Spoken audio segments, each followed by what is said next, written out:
Salut, moi c'est Alex. Je suis là pour vous parler de choses techniques mais pratiques à savoir. Fait que on va dire je m'appelle le Techni-Guy, ok? Techni-Guy, il va vous parler des laveuses, le genre de laveuses qui ont ce set de lumière-là. 1, 2, 3, 4, 5, 6 petites lumières. Ces 6 lumières-là, ils font partie d'un modèle de laveuse particulier. Ça peut être Inglis, ça peut être Maytag, ça peut être bien les marques, là, Almano. En tout cas, l'important, c'est d'avoir ce set de petites lumières-là. Quand on a ça, on a une coupe de petites vis en arrière de la tête à dévisser pour qu'après ça, on puisse lever le couvert. OK? Mais, pour lever le couvert, on tire puis on lève, ok? Là, une fois qu'on a levé le couvert, on a un guide technique ici, dans une petite pochette. On va essayer de vous le montrer. Oui, il m'a gagné un peu, parce qu'il est servi. Il est servi en masse, ok? Mais c'est très pratique. On va vous montrer pourquoi.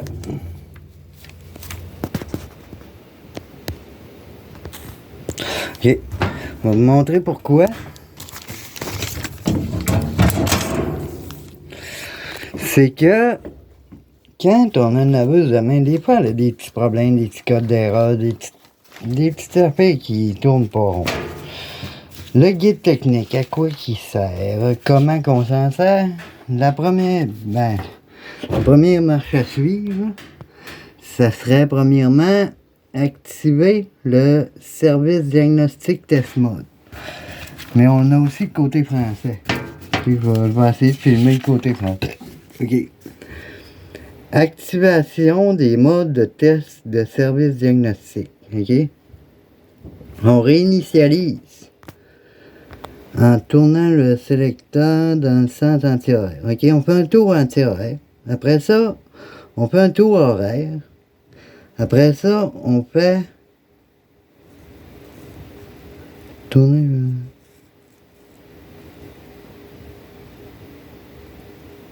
OK. Un cran.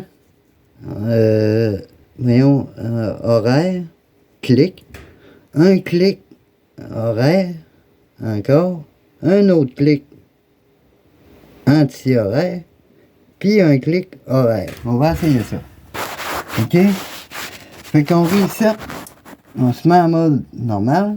On reset anti-horaire. OK? On fait un tour horaire. OK? 1, 2, 3, anti-horaire, 1 horaire. Tiens. J'arrive au test de diagnostic de service. OK? Comment qu'on fait pour se servir du mode test diagnostic? Ça va être ici. Mode d'affichage des codes d'anomalie, c'est quand ta lumière cycle complet est allumé. Fait que je tourne une fois et voilà. Ça c'est le mode test diagnostic. Enter, ça va être start. OK? Là, à partir de là, on a des codes binaires pour avoir nos codes d'erreur. Tiens, il y en a un là. OK? Un code d'erreur, c'est 2 flashs. OK? Regarde. Le premier, c'est lui. 1, 2. 1, 2. OK? Le deuxième code d'erreur, c'est lui, lui. Lui, lui. Ça, c'est le deuxième. Puis on n'a pas d'autre. Ça veut dire fin des codes d'erreur. Si on veut retourner ici, OK? Ça, on retourne au début. OK? Fait que là, non, j'étais encore dans le menu des... Ben, en tout cas, vous comprenez le principe. OK? À la fin des codes d'erreur, c'est affiché ça. Si je veux savoir c'est quoi qui veut dire mes codes d'erreur. OK? 3, 1. 3, 1. OK? Je m'en vais à l'autre page. Ici. Mon code d'erreur, c'est celui-là. Anomalie du verrou du couvercle. Ça veut dire qu'un jour, quelqu'un a niaisé avec le verrou du couvercle, puis ici, le couvercle n'est pas complètement fermé, blablabla, blablabla. C'est un code qui est très très grave. Ensuite, le deuxième code d'erreur, ce serait celui-là. Donc, si je regarde 3, 1, ok, 3, 1, c'est, si je ne me trompe pas, celui-là. Ouais. Ça veut dire anomalie du capteur de vitesse du panier. L'anomalie est affichée lorsque le module de commande principal ne peut pas déterminer la vitesse du panier. Ça veut dire que quelqu'un là a niaisé avec la vitesse du panier.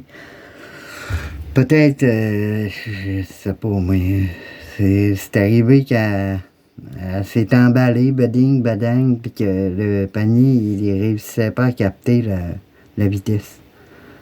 Là, on a une marche à suivre pour diagnostiquer ça. Voir test numéro 3A, système d'entraînement. OK, page 38.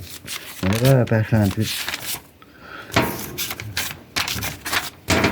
Vous comprenez le principe? OK? Puis ça, là, ça prend pas un technicien anglais pour faire ça. Tout le monde peut le faire. Fait que là, on disait... Un peu. Page 38, mais c'est quoi qu'on allait voir? On allait voir le code anomalie du 3, le numéro 3A, test numéro 3A, page 38. Numéro 3A, ce serait ici, 3A, système d'entraînement du changeur de vitesse. Ce test vérifie les connexions du moteur, du changeur de vitesse, de l'interrupteur du capteur, blablabla. Consultez la figure 4, schéma de circuit changeur de vitesse, à la page 39, ce qui est des tests de mesure. Vidanger l'eau de la cuve avant d'accéder au pont de la laveuse. Vérifiez le changeur de vitesse et les connexions électriques en effectuant à la fois le test d'essorage et agitation en mode de test manuel à la page 33. Les étapes suivantes présupposent que ce test n'ont pas fonctionné. OK. Fait qu'on va aller voir à la page 33 pour le test manuel d'essorage et d'agitation. OK. Page 33. Là, on a le mode de test manuel.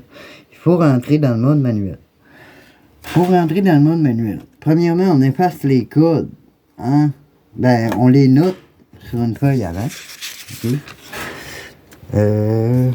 Dans mon cas, ça fait plusieurs fois que je les ai, fait que j'ai pas besoin de les noter.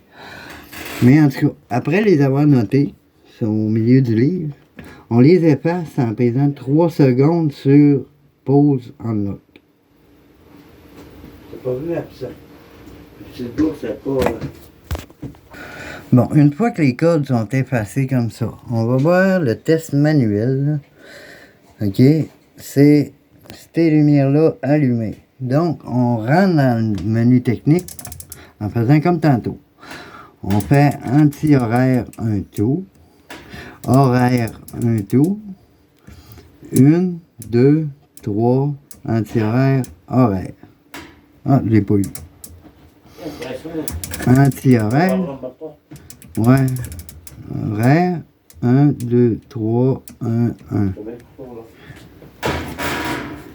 OK, là, on est dans le test menu diagnostic.